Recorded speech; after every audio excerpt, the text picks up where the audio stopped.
Estamos felices de escuchar al coro de la iglesia entonar las canciones que tienen un gran mensaje para la vida nuestra.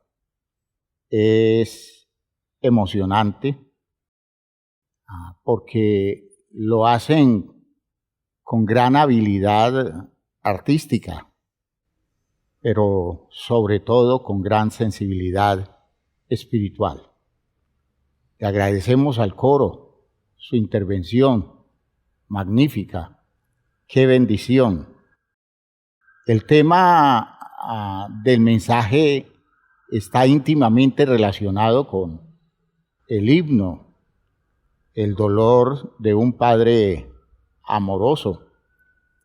Es una forma de ver desde la perspectiva actual, desde la claridad de la época en que estamos, la experiencia de ese papá con sus dos hijos.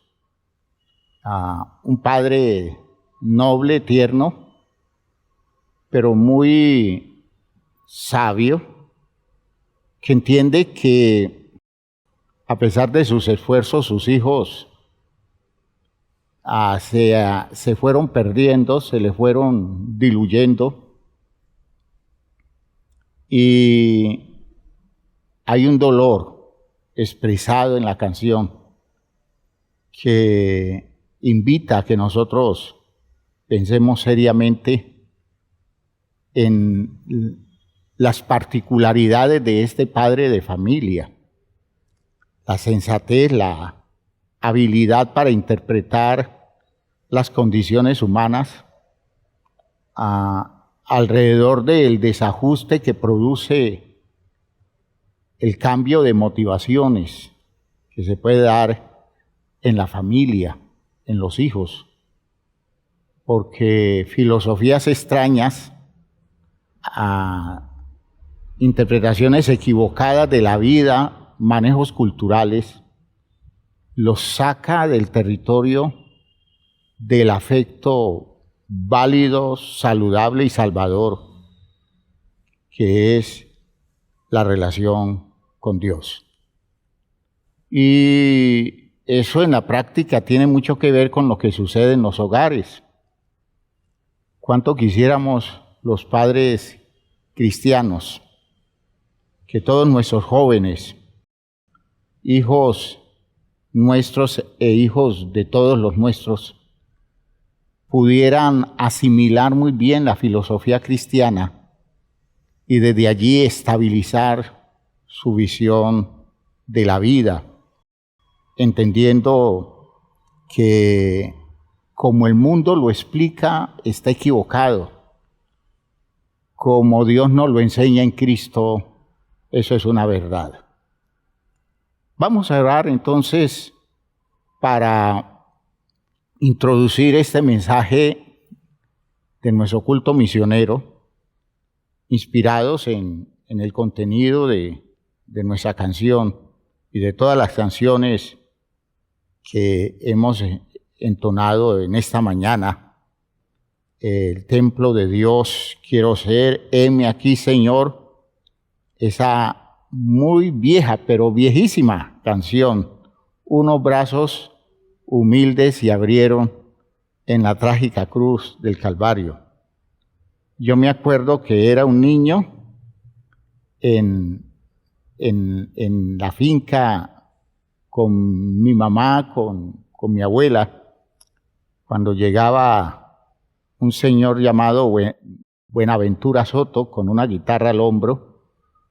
Decían que era evangélico, y llegaba a la casa de mi abuela, muy amable, y comenzaba a tocar su guitarra, y una de las canciones que le escuché a ese señor, que me impresionó mucho por su manera inspirada de hacerlo, fue este coro: unos brazos humildes se abrieron. ¿Qué edad tendría yo? Unos 7 años, 8 años. Era un niño y oí un himno, un coro cristiano, y hoy todavía lo estamos cantando. De hecho, no ha mucho tiempo, ¿no? Eso es lógico, no hay mucho tiempo el que haya pasado, pero pues si hay más de 60 años de ese acontecimiento, quiere decir que esa canción ha tenido mucho sentido para nuestra fe cristiana. Oremos, hermanos míos. Padre eterno, gracias te damos por todas las cosas que tú nos concedes, por esta bendición de estar aquí como iglesia, en medio de una congregación maravillosa que está aquí para recibir tu palabra y ser fundamentado en la verdad del Evangelio como debemos ser establecidos. Gracias, Señor, porque tu pueblo se abre hacia el argumento de tu verdad. Tu pueblo anhela recibir palabra y tú aportas la palabra. Por tanto, úsame como instrumento tuyo para este objetivo de edificar tu iglesia, pero te pido, Señor, encarecidamente que llegues al corazón de cada uno de mis hermanos para afectarlos de una manera especial, de una forma concreta, para inspirarlos, Señor, en todo esto que significa verte, Dios mío, como el Padre que está buscando por todos los medios llegar a nuestra vida, salvarnos y establecer una relación eterna con cada uno de nosotros. En el nombre de Jesús te agradezco todo esto y te doy gracias. Entonces, en tus manos nos encomendamos, Señor. Amén. Amén. Bien, mis hermanos, siéntense, por favor. Jesús nos identifica en el padre de familia de la parábola del hijo derrochador, al Dios por él conocido, a ese Dios con el que él se relacionaba. Un Dios a quien le descubrió su faceta de padre, como un padre tierno y misericordioso, quien anhela desde el fondo de sí a todos los seres humanos para tenerlos eternamente a su lado, pues como enseñó la iglesia posteriormente, está escrito en la segunda carta de Pedro, en el capítulo 3, versículo 9, Él no quiere que ninguno perezca, sino que todos procedan al arrepentimiento. El texto de Lucas, en el capítulo 15, en el versículo 20, Lucas 15, 20, comienza a mostrar la persona del padre de la historia. Es el texto clave para hacernos un dibujo de cuerpo entero de las características de este padre de familia. Precisamente en el momento en que su hijo perdido emprende el regreso a su casa. El texto dice, y levantándose, vino a su padre. ¿Ya? Piensen ustedes. Y levantándose, después de que él había entendido las condiciones a las que había llegado, se duele de haber dejado la casa de su padre y decide regresar. Entonces dice, y levantándose, vino a su padre. Y cuando aún estaba lejos, lo vio su padre. y fue movido a misericordia, y corrió, y se echó sobre su cuello, y lo besó. Ese movimiento en el relato, desde que está centrado en el muchacho, viene la historia contándose alrededor del muchacho, y es como en las películas. Apenas el muchacho ha hecho ya un largo recorrido, viniendo de la comarca lejana, y ya ve a la distancia la casa de su padre. Entonces se nos cambia la escena y ya no se coloca desde la perspectiva del muchacho, sino desde la perspectiva del padre. Y dice el texto: y levantándose vino a su padre, y cuando aún estaba lejos, lo vio su padre. Y aquí se voltea todo el relato, ¿ya? Se redirecciona el relato. Y entonces, hermanos míos, en ese giro que hace la historia, cambiando el lugar de observación, desde la perspectiva del hijo que camina ansioso y agobiado por el largo y penoso regreso, lo ubica ya desde el padre, que encontrándose en la casa, el relato lo identifica como alguien que vive pendiente de un posible regreso de un hijo de quien no ha recibido ninguna noticia desde que se fue. ¿Ya? El muchacho todavía está lejos, se ve a alguien allá a la distancia, y la Biblia deja ver como esa constancia del padre atisbando el horizonte a ver en qué momento podía aparecer el que nunca había dicho que regresaría. Y dice: y cuando aún estaba lejos, lo vio su padre. Y entonces el texto dice: y fue movido a misericordia, y corrió, y se echó sobre su cuello, y le besó. La cosa es que allí, en la distancia del camino, debió aparecer un hombre irreconocible que se aproximaba. Posiblemente lo diríamos en los términos dramáticos de las historias que hoy se manejan: estaba escuálido, sucio, desaliñado, pero aunque no lo distinguía bien, supo que era su hijo que regresaba. Ese es el Dios de Jesús. Alguien que está siempre abierto en su afecto de gracia para recibir al pecador. De hecho, cuando ese pecador decide regresar y confiesa su condición de perdido, Jesús está hablando de su Dios. Él no nos está contando un cuento sin sentido.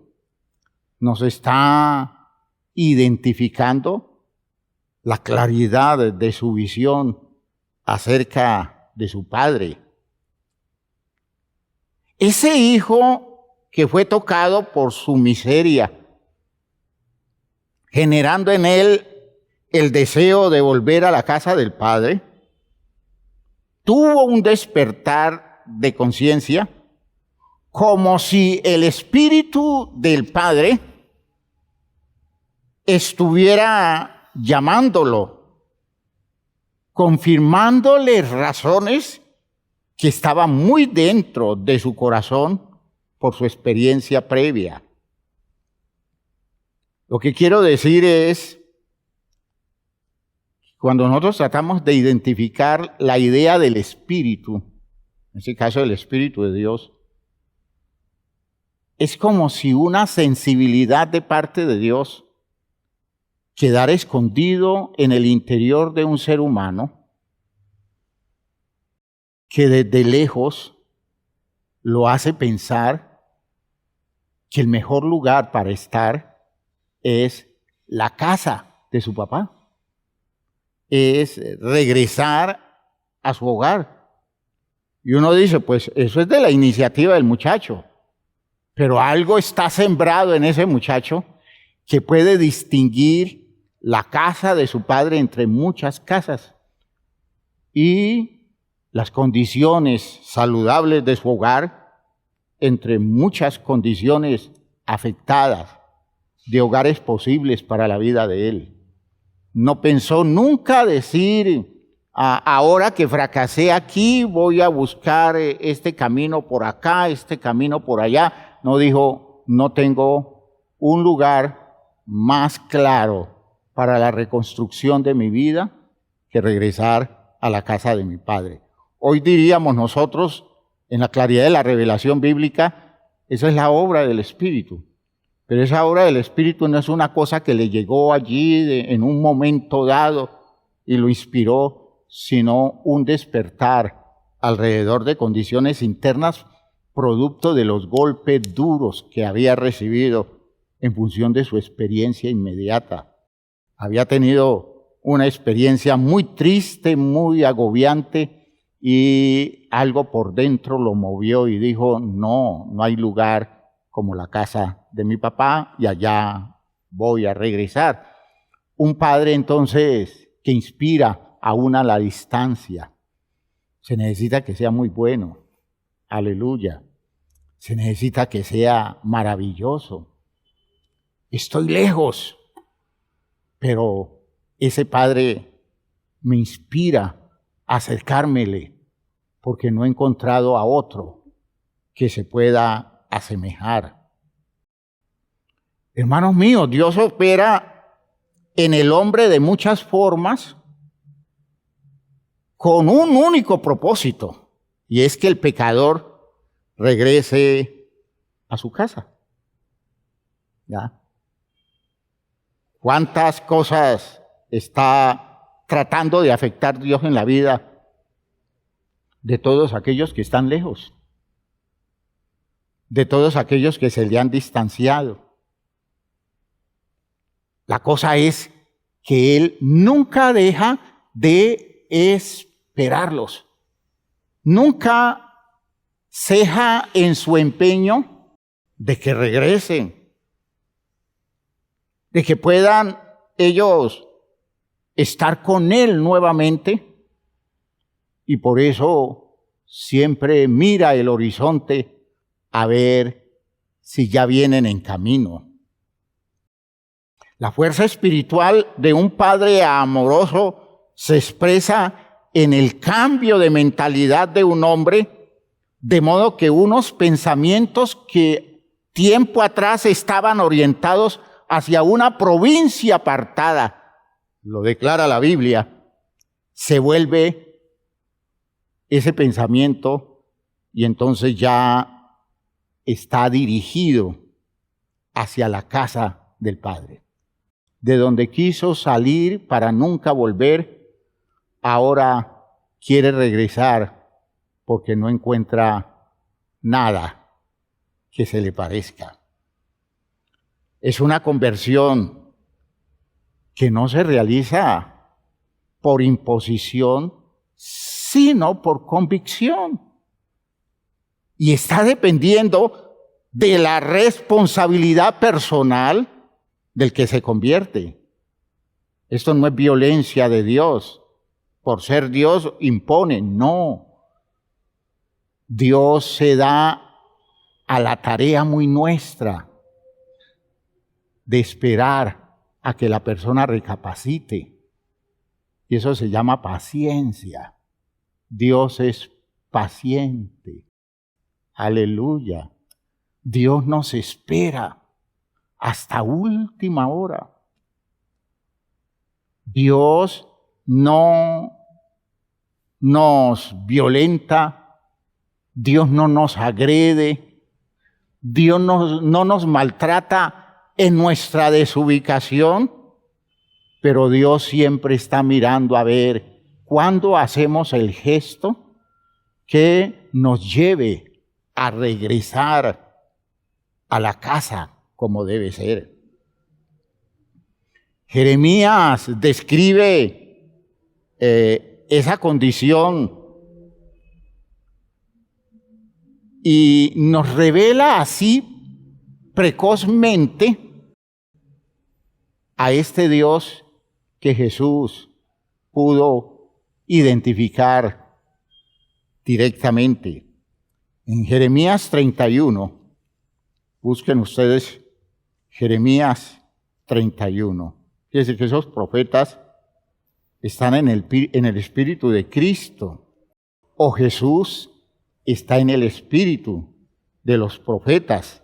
Jeremías 31, en el versículo 18, dice, en una experiencia triste del pueblo de Israel, en unas condiciones dolorosas producidas por su desubicación moral y espiritual. Por boca de Jeremías, Dios dice, escuchando, he oído a Efraín que se lamentaba. Me azotaste, decía Efraín, ¿no? Y fui castigado como novillo indómito. ¡Qué figura! ¡Qué figura! Conviérteme y seré convertido. Interesante la expresión. Conviérteme y seré convertido. Entonces uno dice, bueno, Dios, cámbiame mi forma de pensar y yo cambio mi forma de vivir. La cosa es que Dios no violenta eso nunca. Y de hecho, todo lo que Él quiere es nuestra conversión, nuestro cambio de actitud. Efraín le dice a Dios, bueno, conviérteme y seré convertido. A veces eso se ve como que Dios impone. Y por eso Dios a uno los elige para salvación, a otros para condenación, porque Dios es el que se impone. Y realmente lo que el texto nos deja ver es que si hay alguien que escuche la voz de Dios, hablándole desde el interior de su propia vida, en medio de todas sus tragedias, porque es allí donde podemos escuchar mejor a Dios.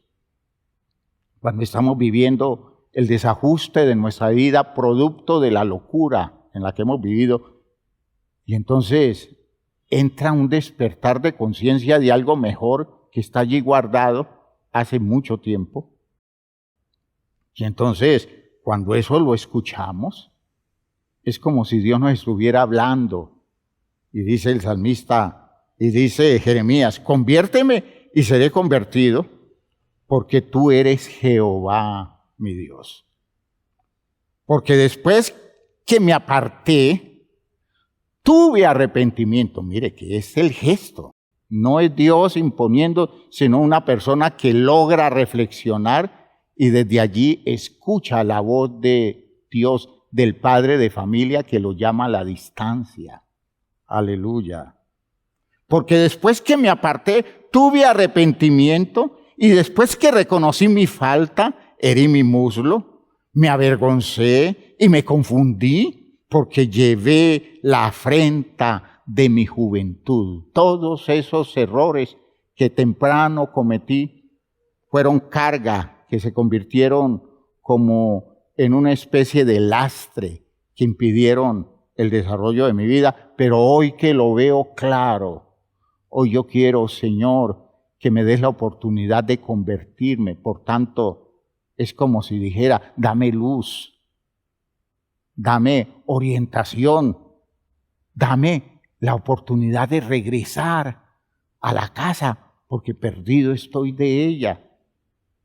Nos hemos perdido de Dios. Venimos diciendo esto desde nuestro mensaje anterior, nuestro mensaje misionero anterior. Nos hemos perdido de Dios y no nos damos cuenta, y de pronto entramos en conciencia, y este hombre está diciéndole al Señor: Señor, yo necesito regresar. El versículo 20 dice: ¿no es Efraín hijo precioso para mí? Está hablando el papá de un hijo que se fue, anheló que regresara, pero nunca se lo impuso.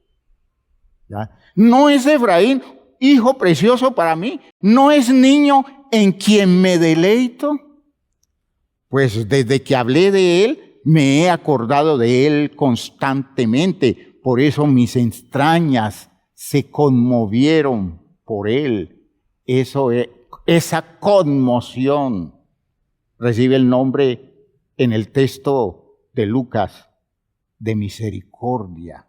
¿Ya? Fue movido a misericordia.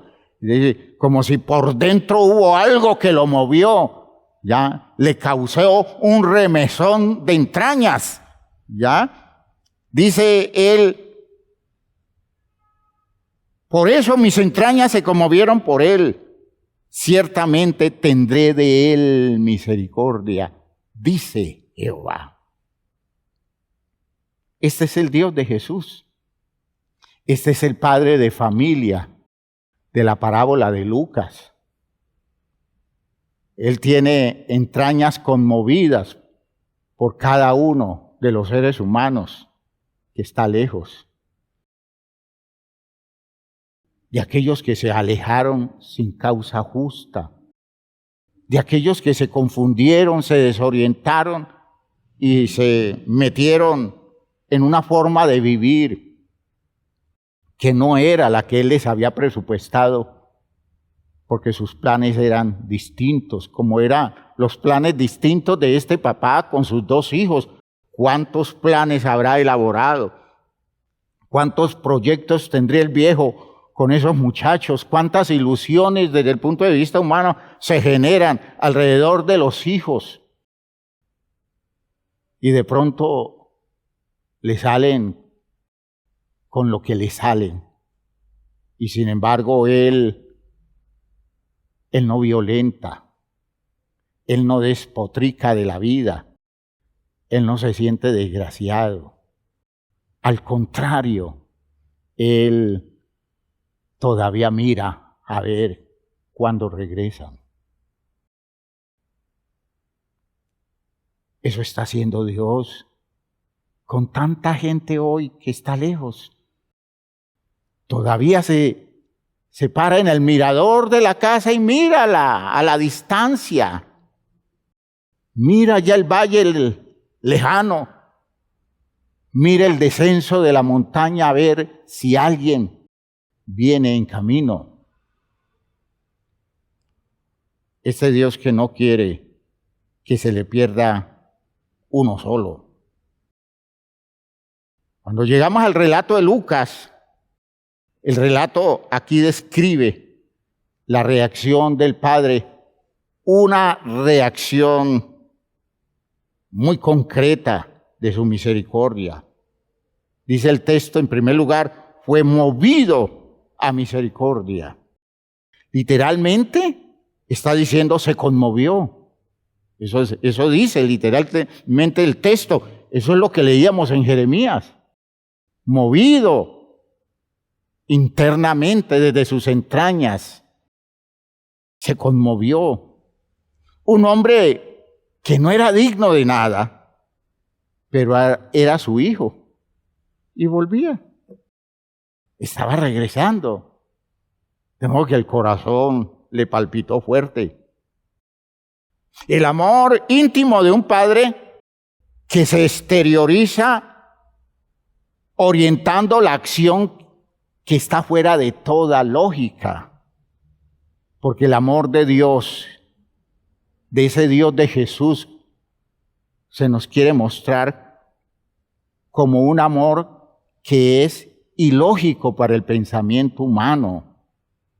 no se concibe que pueda amar tanto un Dios tan grande, tan solvente, tan suficiente, a unas criaturas tan insignificantes, tan improductivas, tan poco representativas.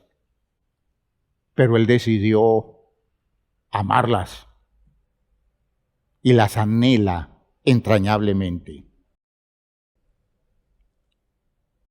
Luego, hermanos míos, se expresan las dimensiones especiales de la actuación divina. El Dios de Jesús,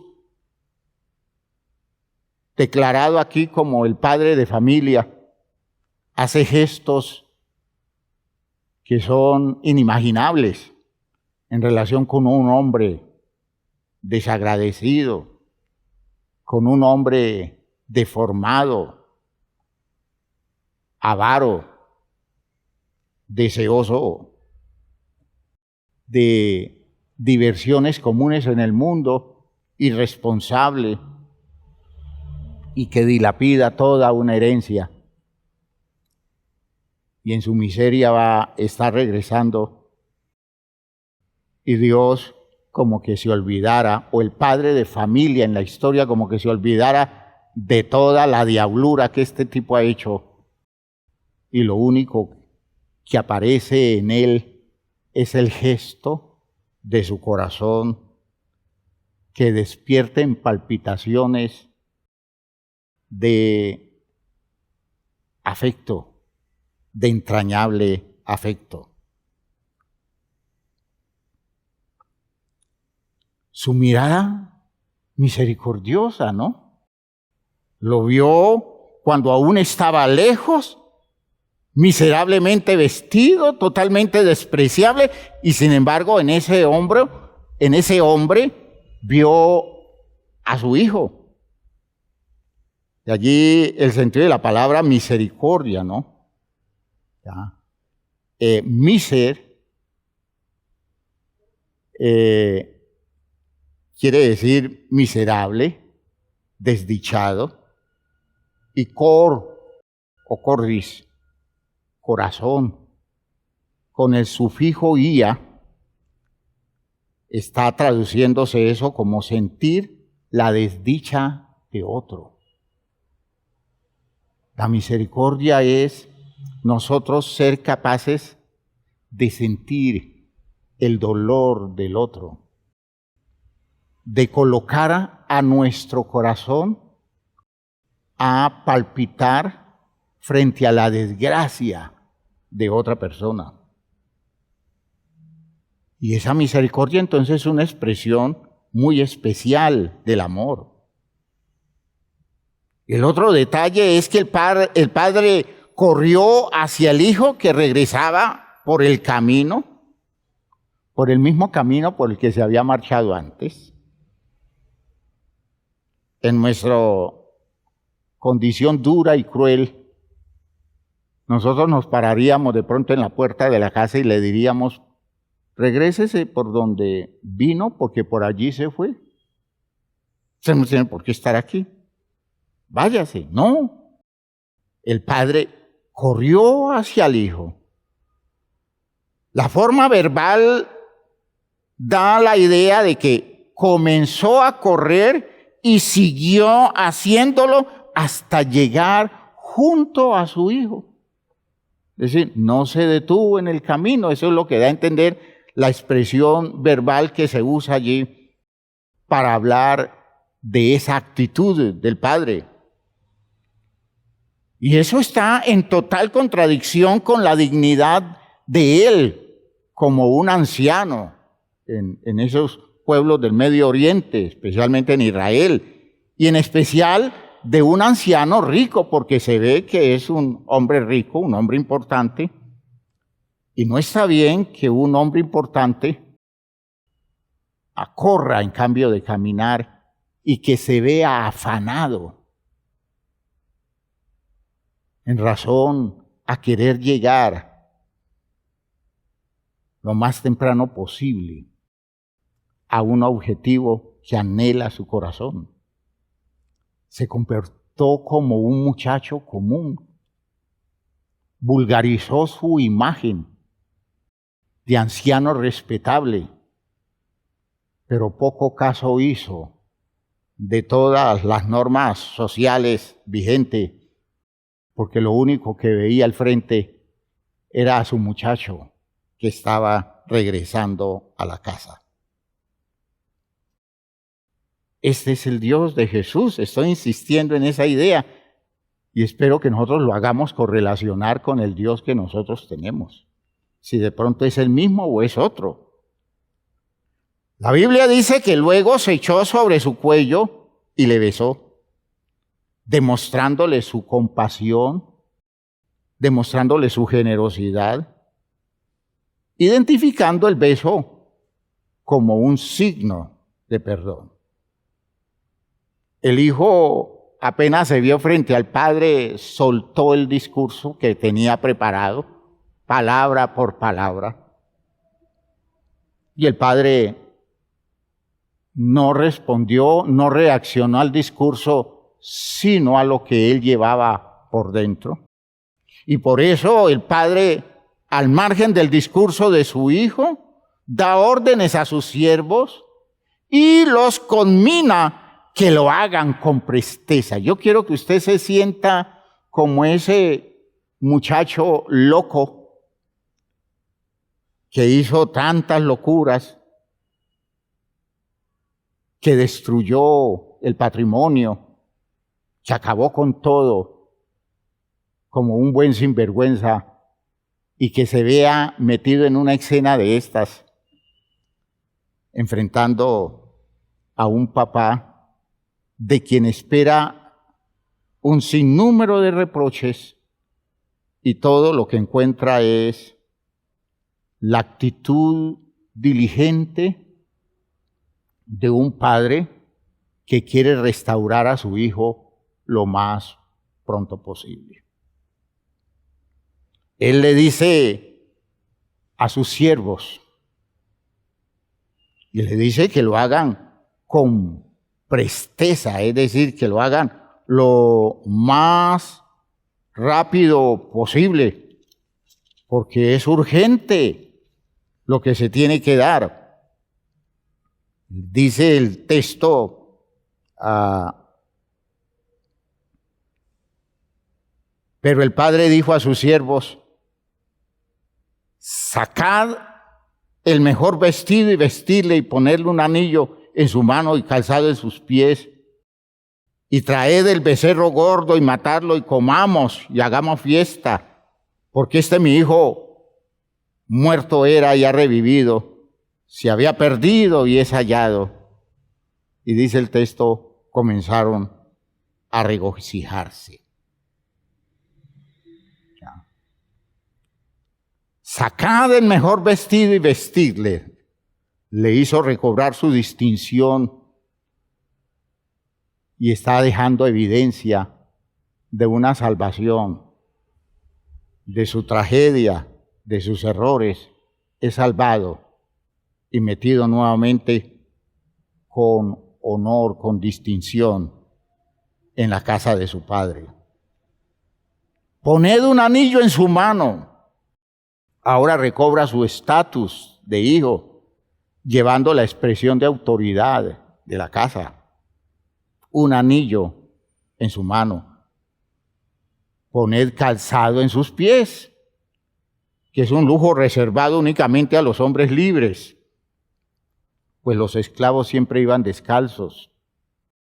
Por tanto, este muchacho que llegó todo desarrapado, en condiciones lamentables, el papá no soportó verlo en esa forma, sino dijo, me hacen el favor y coloquen zapatos en sus pies. ¿Qué está diciendo? Está en mi casa y es mi hijo. Gloria a Dios. Y por último, ordena matar el becerro gordo, ese animal que intencionalmente estaba reservado para ser usado en una fiesta especial, lo estaban engordando. El que tiene experiencia con algo del campo entiende eso, lo que es tener un becerro, lo que es tener un cerdo en ceba, pero no en ceba para el negocio, sino para el gasto de la casa, el marrano de la Nochebuena, ¿ah? El marrano de las festividades del pueblo, el becerro gordo para un judío, no un marrano.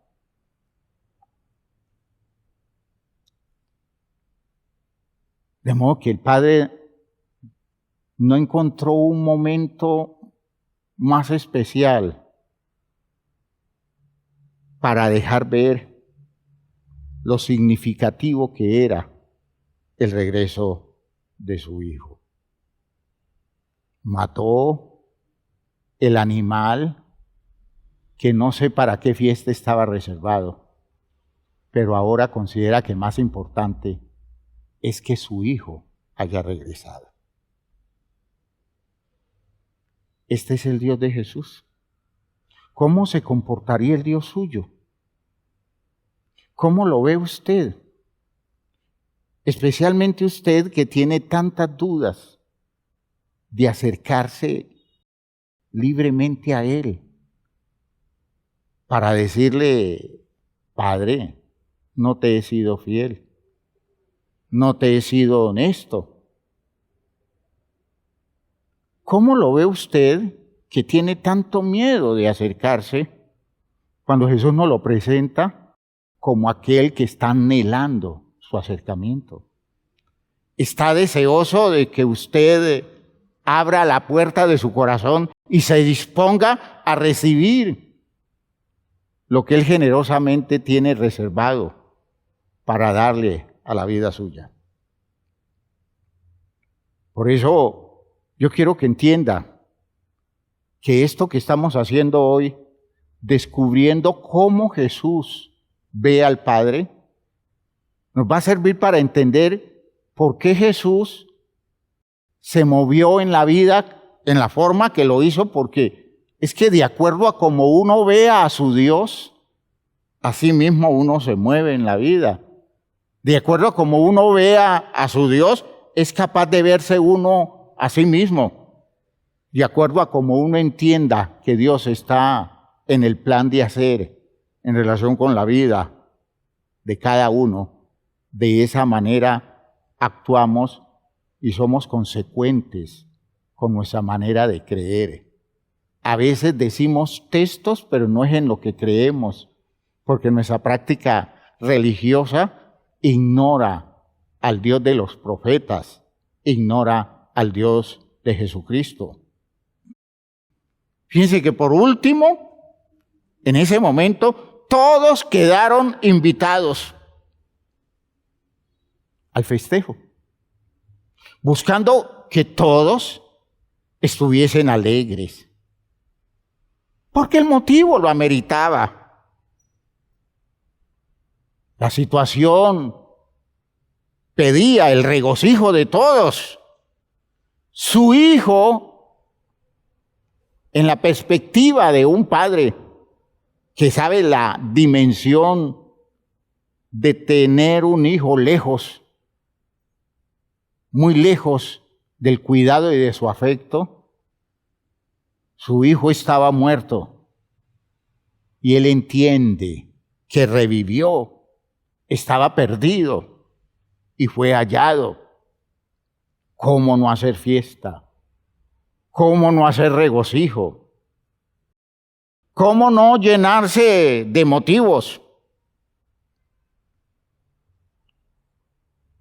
para que eso sea el acontecimiento del año, el suceso más importante de una historia familiar? La actitud del padre en relación con su hijo mayor no fue distinta. Ese muchacho enojado y con mala disposición por la celebración que él veía moralmente incorrecta. Y vamos a entender su argumento, ¿ya? Porque cuando el texto muestra que él llegó a la casa y oyó la música y las danzas, llamó a uno de los criados y le preguntó qué era aquello. Y el criado le dijo: tu hermano ha venido y tu padre ha hecho matar el becerro gordo por haberle recibido bueno y sano. Y entonces inmediatamente se desnudó la condición real de este hijo mayor.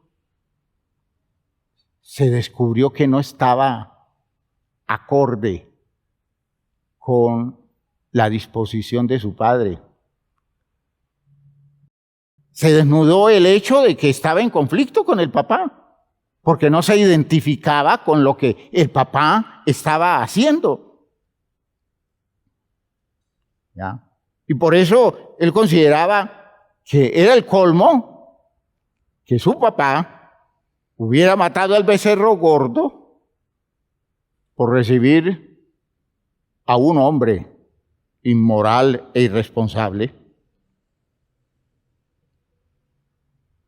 Y entonces, enojado, el texto dice que no quería entrar. Y se enojó y no quería entrar. El detalle que yo quiero que observen ustedes aquí,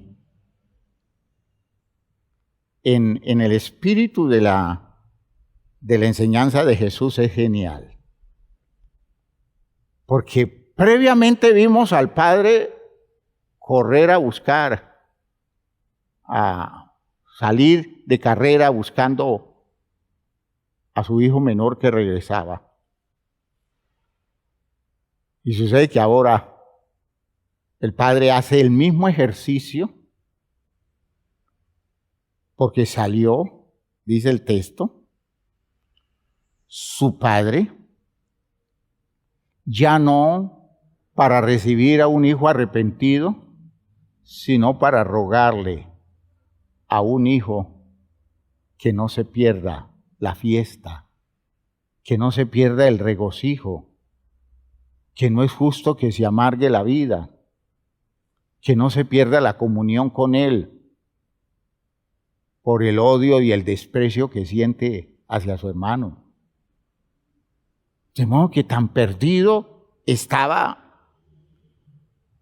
el hijo que se había ido, como perdido estaba ese hijo que no tiene comunión con el Padre. El no querer entrar lo coloca tan perdido como su hermano menor. Sus razones indican que sus desvíos llevaban mucho tiempo. Porque es un hombre resentido con el Padre, lejos de su corazón, tocado solo por sus intereses materiales, de modo que el papá debió conocer de antemano todo ese desfase, como conocía el desfase de su hijo menor y lo vio tan lejos y perdido, así estaba viendo a su hijo mayor aunque estuviera en la casa. ¿Cuántas veces un papá, una mamá no siente la ausencia de los hijos aunque estén en la misma casa? No descubren que los hijos ya no están, ya se fueron, y no porque se hayan ido en función del deber de la vida, de salir o sus responsabilidades frente a la vida, sino una actitud que deja ver o que se interpretó mal el espíritu o de pronto se manejaron mal las cosas, de modo que el hijo se fue ausentando y se necesita ser muy desentrañado, es decir, un padre sin entrañas para que no perciba que el hijo se le está yendo. Cuando se entiende esa condición, hay un principio que yo digo que es el principio cristiano fundamental, y es el hecho de que hay cosas que no se pueden violentar, y entonces hay un clamor interior, hay una condición interna en la vida que nos lleva a buscar a Dios y a decirle, Señor, sálvalo, Señor, impide que se malogre, Señor, dale la oportunidad de descubrir el sinsentido, dale la oportunidad, no que regrese a mí, sino que regrese a ti, que se encuentre contigo, que descubra la grandeza de la casa tuya, donde se intentó criar, donde se intentó educar, y que se dé cuenta que no puede divagar por un mundo que lo único que le va a traer es destrucción, es amargura y frustración.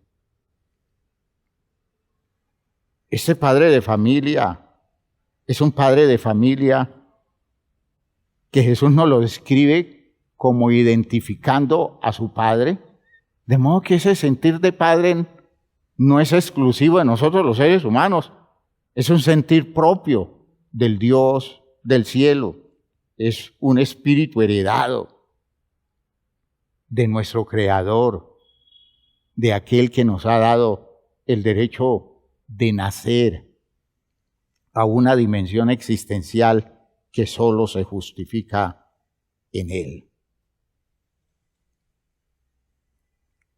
Un padre de familia que esperaba el regreso de este hijo, no estoy hablando del menor, estoy hablando del mayor, que se había ido a un lugar distante en lo afectivo, en lo emocional, en lo relacional, que vivía, dormía en la misma casa, pero se había ido, y que debió llenarse cada día de razones más fuertes para sentirse más amargados, más distante, más afanado por colocarse a kilómetros de un padre que lo anhelaba. Ese es el problema de la gente que se aleja por distorsiones a partir de interpretaciones que no son muy claras. Porque a veces los seres humanos somos tan frágiles, tanto para entender las cosas que están pasando, como limitados para dejar ver las cosas que válidamente debemos dejar ver. A veces somos torpes, hacemos cosas que no convienen, bajo el presupuesto de tener buena fe y estar buscando lo mejor. Ese muchacho, frente a un papá tan maravilloso como el que tenía, de todas formas tenía concepciones muy equivocadas. Por ejemplo, él pensaba que el padre le había tratado como un esclavo durante muchos años. ¿Ya? Él le dice al padre, tantos años que te sirvo, no habiéndote desobedecido jamás, y nunca me has dado un cabrito para gozarme con mis amigos. Es una concepción loca. Si ese papá le entregó la herencia a un hijo, ¿cómo no le va a entregar a su hijo mayor que está en la casa un cabrito para que lo disfrute? Pero él se llenó de motivos para justificar ese razonamiento que a las luces se ve fuera de foco, pero en el resentimiento, en la amargura, en el malestar, no hay manera de que se vea su sinsentido. ¿Ya? En términos religiosos, esto define el espíritu legalista, ¿no? Eran los fariseos a los que Jesús les estaba echando la parábola, se las estaba tirando de frente, ¿ya? Esos legalistas que toman la libertad de Cristo para convertirla en una situación de esclavitud. Todos los mandatos registrados en el texto se deben tomar como una forma natural de la vida nueva, pero ellos lo convierten en algo que se debe cumplir por obligación debe cumplirse, entonces se vuelve enojoso. Es que Dios, si yo no hago esto, se molesta. Si yo no cumplo con esto, no me ayuda, no me bendice. Esa visión, claro, deja muy mal parado al padre. Lo deja muy colocado en un plano de crueldad y de maldad. Cuando lo que el padre dice es que si sigue las instrucciones, le va a ir bien. Es para su bienestar. Usted no va a sentirse fracasado a partir de esa experiencia. El otro engaño que tiene el muchacho se da cuando él dice, no habiéndote desobedecido jamás. Vaya que es presuntuoso el tipo, ¿no? Como convencido de que ha sido tan perfecta la vida, que todo lo que el Padre le ha mandado lo ha cumplido, cuando está demostrando en ese instante que está muy lejos del espíritu en el que el Padre quiere que se desarrolle la vida. El Padre vive en una dirección y el Hijo vive en otra dirección. ¿Qué más espíritu de desobediencia puede darse? No habiéndote desobedecido jamás. ¿Ya? Es ese argumento del religioso que se siente tan recto, que se siente tan digno, se siente tan merecedor de todo lo bueno de Dios y que se siente muy incómodo cuando Dios no es deferente con él, porque ¿dónde va a encontrar un hombre o una mujer tan perfecta? Hermanos míos, qué espíritu más estúpido, qué arrogancia más sin sentido frente a un papá que conoce el corazón de los hijos, que sabe en detalle dónde está el hijo, qué ubicación tiene, qué realidad hay en la sensibilidad de ese hijo, y que confunde el hijo, el silencio del padre que se expresa como paciencia, dando tiempo, dando oportunidad, abriendo la puerta para que el hijo comience a reconstruir espacios de vida válidos, lo confunde con el hecho de que el padre nada tiene que decirle, porque es que mi vida ha sido tan intachable, mi vida ha sido tan perfecta, que es injusto que mi papá trate a este sinvergüenza que ha hecho locuras de una forma tan deferente y me pida a mí que yo entre a comulgar con ese tipo de situación. Hermanos míos, eso a nosotros nos ha hecho mucho daño, la presunción del derecho. No entendemos la gracia. Presumimos que las cosas que nos tienen que llegar nos van a llegar porque nos las ganamos. En la casa del Padre nos las ganamos. ¿Quién se gana la comida en la casa del papá? Nadie se gana la comida en la casa del papá. En la casa del papá todo se da por gracia. Todo se da por gracia. Todo se concede al margen de los méritos por la buena voluntad de unos padres que son generosos. Pero los hijos creen que ellos tienen derechos. Siempre alegan derechos. Siempre consideran que a ellos les debe corresponder algo muy claro porque el derecho está establecido, la ley lo dice así. Y no logran visualizar cuánta nobleza, cuánta generosidad se está expresando. Y se pierden el derecho del disfrute. Ese sí es derecho. Derecho a disfrutar cuando se descubre la gracia en las condiciones ideales que debe descubrirse. La Biblia testifica del entrañable amor de este Padre que se baja igual que con el otro hijo, pues no lo enfrenta imponiéndole condiciones, sino trata de persuadirlo rogándole insistentemente. Imagínense, un papá, un señor de casa, en ese tiempo, siglo I, que sale de la casa y ve al hijo haciendo el berrinche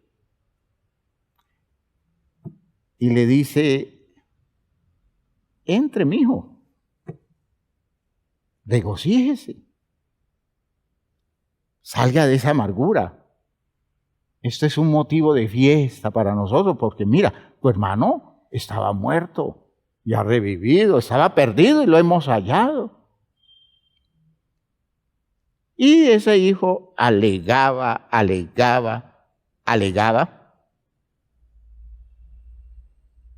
Y él le rogaba insistentemente, eso da a entender el texto, y le rogaba que entrase. No dice, le rogó una vez, es le rogaba que entrase, dando a entender que era una cosa en la que persistía el papá, tratando de pasar por alto la necedad, la grosería y la actitud descomedida de un hijo torpe y elemental.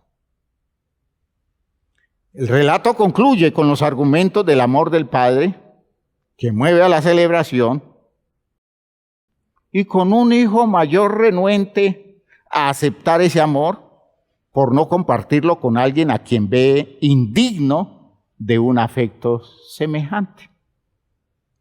Al final, en la parábola, en el ingenio de Jesús, hoy en el siglo XXI todavía nos estamos preguntando si el sinvergüenza ese entró o no entró a la fiesta.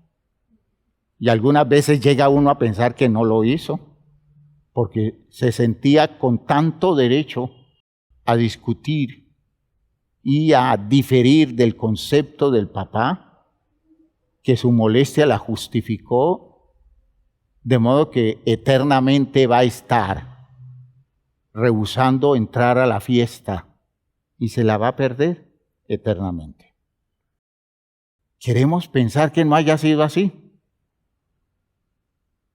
que el tipo ese haya reaccionado y haya dicho, oiga, pero yo qué hago acá afuera, si la acción está allá adentro, y si mi papá lo ha decidido así, sabio es, muy claro es, su visión, su perspectiva, entiende muy bien las cosas y me acojo a lo que quiso dar por su gracia, porque no quiero estar lejos del espíritu de mi Padre, porque quiero identificarme con Él. Él ha vivido más que yo, Él tiene razones que yo no conozco y entonces me adhiero a esas razones y trataré de asimilarlas en su contenido. Gloria a Dios. Hermanos míos, ese es el Dios de Jesús. Ese es el Dios de Jesús. Un Padre amoroso, como lo cantaba el coro. Un Padre que ve que sus hijos se le están perdiendo y se da cuenta que para donde van es toda una tragedia. Y entonces está abierto, dispuesto, haciendo todo lo que puede hacer, aún hasta el punto de llegar a bajarse para ver si de esa forma alcanza a un hijo torpe, incapaz de ver la tragedia que le espera, incapaz de ver su perdición. Este es el Dios de Jesús. ¿Se parece en algo al que usted concibe? Espero que su respuesta le ayude a entender qué tan cercano está usted al Dios de la Biblia. ¿Y qué actitudes está tomando usted correspondiendo a esta manera de ver la vida que tiene el Dios de la Biblia? Dios está triste si nos estamos perdiendo. Cuando digo triste, es un término antropomórfico, un término muy a lo humano. De hecho, yo no puedo entender tristeza en Dios, pero sí puedo expresarla en mi manera de ver las cosas, de modo que ustedes me comprendan, que ustedes puedan entender que es como si yo con mi actitud anulara la buena voluntad de Dios expresada para conmigo y que yo convirtiera el espacio de mi posible relación con Él en una condición negativa, negándole a su inmenso amor, a su incomparable misericordia y a su interés desbordado por meterme en los territorios de su salvación, negándole su eficacia, porque la resistencia de mi corazón, las actitudes deformadas de mi vida, mis creencias torpes y elementales, mis maneras injustas de interpretar el suceso existencial, mi incapacidad de verlo de cuerpo entero como me lo muestra Jesús, me lleva a sostenerme en una manera de vivir que me mantiene lejos de Él, cuando con Él tengo toda la garantía para encontrar los espacios válidos que me den oportunidad de ser rescatado, de ser redimido, de redireccionar mi senda existencial, para que a su tiempo, cuando llegue la hora, pueda disfrutar de ese amor de Él como una condición incomparable que se va a dar alrededor de mi vida por una eternidad. No se justifica que me pierda eso, no se justifica que usted se lo pierda. Conozca el amor del Dios de Jesucristo, el entrañable amor del Dios de Jesucristo, y tome decisiones. Y yo le pediría que si está dispuesto, tome una decisión ahora. Y dígale a ese Dios: Padre, estoy dispuesto a dejarme llevar por el amor tuyo. Estoy dispuesto a aceptar tu entrañable misericordia. Y quiero abrirme ante ti para declararte toda la dimensión de mi necesidad. Y que tú expreses tu afecto y me rescates de mi locura, me rescates de mi necedad, me liberes de mi ignorancia, de mis formas inadecuadas para ubicarme frente a la vida, de mis sentires tocados por una cantidad de afectaciones que vienen de tiempo atrás y que cada día me alejan de ti, Señor. Yo sé que me has tenido paciencia, sin violentarme. Has sido un Dios que estás esperando en mí, cuando debiera ser yo el que esté esperando en ti. Y de hecho, hoy, a partir de hoy, voy a esperar en ti. Pero tú me has esperado todo este tiempo, sabiendo quién soy, en qué estoy, y estás cerca todo el tiempo, esperando de mí un gesto. Señor, hoy quiero que se dé ese gesto, y que tú me recojas, y que tú me aceptes, y que tú me lleves a vivir esta plenitud de experiencia distinta. Si usted está solo, arrodíllese donde esté.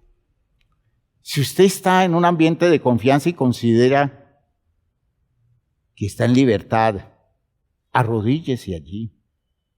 Si usted ve que quiere hacer una cosa íntima con su Dios en ese espacio donde se encuentra,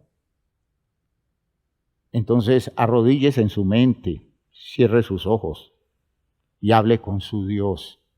Y dígale: Señor, gracias porque me has amado. Y me has amado desde antes de la fundación del mundo, eso dice Jesús. Gracias porque me has tenido paciencia.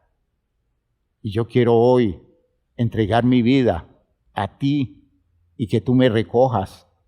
Que ya no sigas esperándome en el mirador de tu casa mirando a qué horas regreso, sino que ahora tú te regocijes y me des la oportunidad del regocijo contigo, porque estoy regresando en este momento y quiero ser recibido como el texto muestra que tú lo haces, y confío en eso.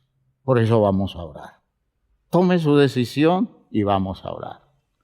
Vamos a decirle al Señor, Señor, llegó la hora, no más tiempo, no más ideas vagas, no más conceptos, no más traumas bajo los efectos de condiciones dañadas en mi vida. No más eso. Es solo tu amor, es solo tu misericordia. Y allí es donde yo quiero llegar. Dejo atrás todo eso que he vivido y me acojo a la gracia de tu casa. Y vamos a orar. Padre eterno, te damos gracias por esto que nos has concedido en esta mañana, por eso que nos has dado en el tiempo de este servicio.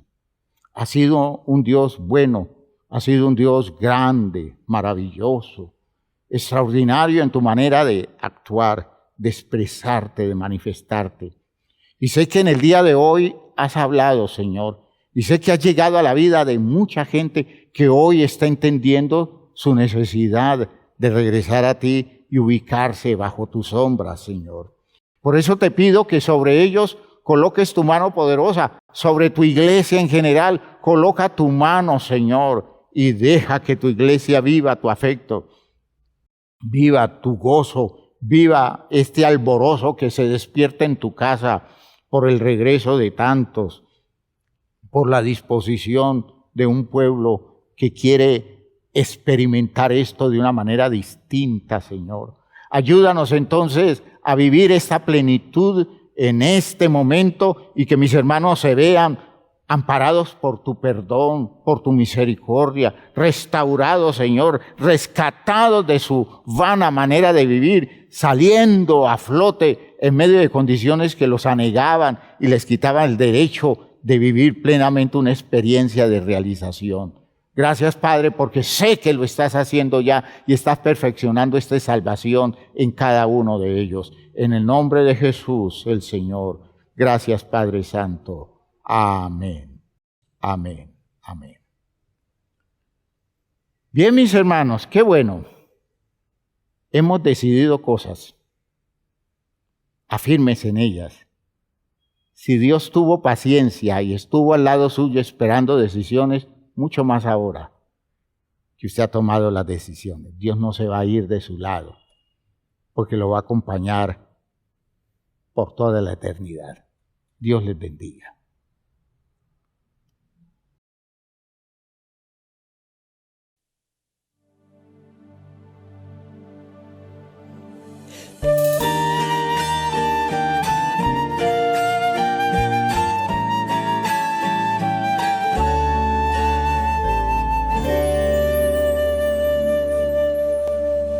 Se están perdiendo los hijos que con tanto amor yo crié. Se me han ido tras carencia que por años les labré.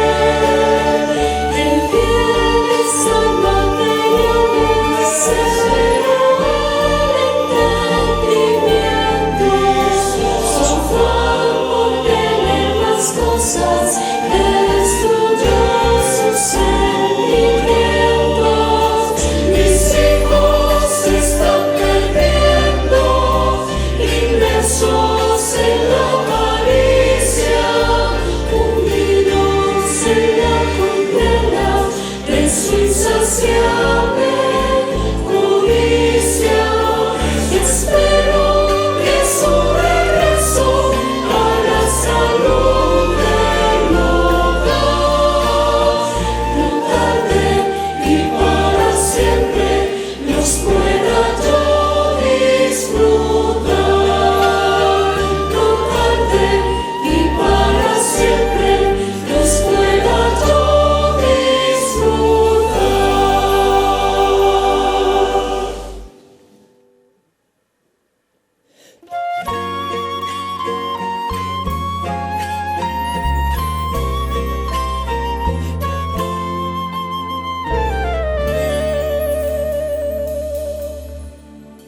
Me duele solo por ellos, porque suele esa locura, impide que ellos disfruten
Eso es todo.